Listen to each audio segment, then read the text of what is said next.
अस्सलाम वालेकुम स्टूडेंट्स। आज का जो हमारा सब्जेक्ट है वो पाइप लेआउट है। प्रैक्टिकल की इसकी हमारी क्लास है पाइप लेआउट की। लास्ट टाइम हमने जो प्रैक्टिकल परफॉर्म किया था वो हमने एक एल्बो को कनेक्ट किया था जीआई पाइप्स के साथ। अब एल्बो होती क्या है, जो कि दो पाइप्स को आपस में कनेक्ट करे और एक राइट एंगल बनाए, तो उसको एल्बो फिटिंग कहते हैं। सेम वही प्रैक्टिस आज हमने करनी है, लेकिन एल्बो की जगह आज हम इस्तेमाल कर रहे हैं टी, यानी कि टी को कनेक्ट करने जा रहे हैं हम लोग जीआई पाइप के साथ। अब टी बेसिकली है क्या, जो मेन लाइन के साथ कनेक्ट होती है और मेन लाइन को डिवाइड कर देती है मज़ीद दो हिस्सों में, यानी कि दो मज़ीद वो कनेक्शन उसके साथ कर देती है और दो जगह मज़ीद आप एक लाइन को सप्लाई कर सकते हैं। ये काम होता है टी का, यानी कि टी को कनेक्ट किया जाता है मेन लाइन के साथ और फिर उस मेन लाइन को हम डिवाइड कर देते हैं दो हिस्सों में with the help of T. Same procedure उसी तरह होगा जिस तरह आपने एल्बो को कनेक्ट किया था, लेकिन एल्बो की दफ़ा हमने दो पाइप्स पे थ्रेड निकाले थे, लेकिन टी को कनेक्ट करने के लिए इसके तीन एंड हैं और तीनों एंड कैरी कर रहे हैं इंटरनल थ्रेड, और पाइप्स हमें चाहिए 3 जिनको हमने थ्रेड्स बनाने हैं उन पे external thread with the help of hand stock die. तो सबसे पहले टूल जो हमें चाहिए पाइप कटर या हैक्सा, जिसकी मदद से आप पाइप को काट सकते हो। पाइप वाइज जो कि होल्डिंग टूल है जिसमें आप पाइप को होल्ड करोगे।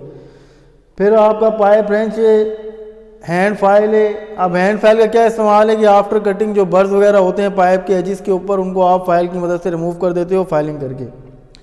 उसके अलावा आयल हो गया, कॉटन थ्रेड हो गया और हैंड स्टॉक डाई हमें चाहिए होगी फॉर थ्रेडिंग। उसी तरह हम स्टार्ट करेंगे। फर्स्ट ऑफ ऑल एक एंड ले लेंगे हम पाइप का, एक पाइप ले लेंगे। उसी तरह सेकंड थर्ड 3 पाइप के हम हिस्से ले लेंगे according to the required size, जो साइज आपने एक चूज़ किया। उनके तीनों एंड पे 1 बाय 1 आप थ्रेडिंग कर लोगे with the help of hand stock die according to the size of T, यानी कि जो टी अगर हमारे पास 1 इंच की है, पौनी की है, आधी की है या 2 इंच की है, उसके मुताबिक हम डाई लगा के पाइप पे हम वो उसी साइज़ का पाइप लेके उस पर हम थ्रेडिंग कर लेंगे। थ्रेडिंग करने के बाद 1 बाय 1 आपने कनेक्ट कर देना है पाइप्स को टी के अंदर with the help of pipe wrench, यानी कि फर्स्ट ऑफ ऑल एक एंड, फिर सेकंड, पहले मेन कनेक्ट होगा, फिर उसके साथ 2 और आप कनेक्ट कर दोगे जिनको आप मेन को डिवाइड कर दोगे मज़ीद 2 हिस्सों में।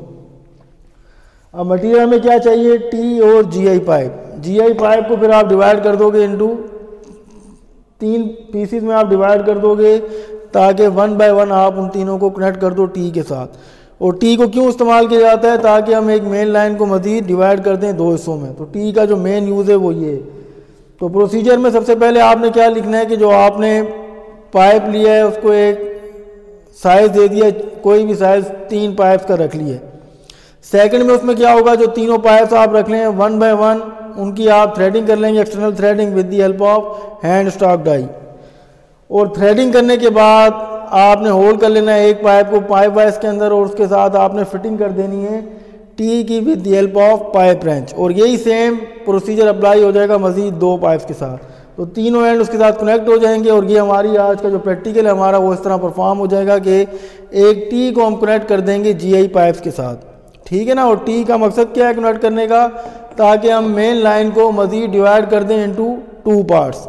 तो जिस तरह वो सेम हमने प्रैक्टिस की थी एल्बो में, सेम प्रैक्टिस आप कर लेंगे फॉर टी, लेकिन एल्बो में 2 पाइप्स इस्तेमाल किए थे तो टी में हम 3 पाइप्स इस्तेमाल करेंगे। तो इसी तरह जहाँ 2 पे थ्रेडिंग हुई थी इस दफ़ा 3 पे थ्रेडिंग होगी और 1 बाय 1 वो तीनों with the help of pipe wrench connect हो जाएंगे टी के साथ। तो ये हमारा कनेक्शन जो हो जाएगा वो टी के साथ जीआई पाइप के साथ इस तरह हम कर सकते हैं। जज़ाकल्लाह।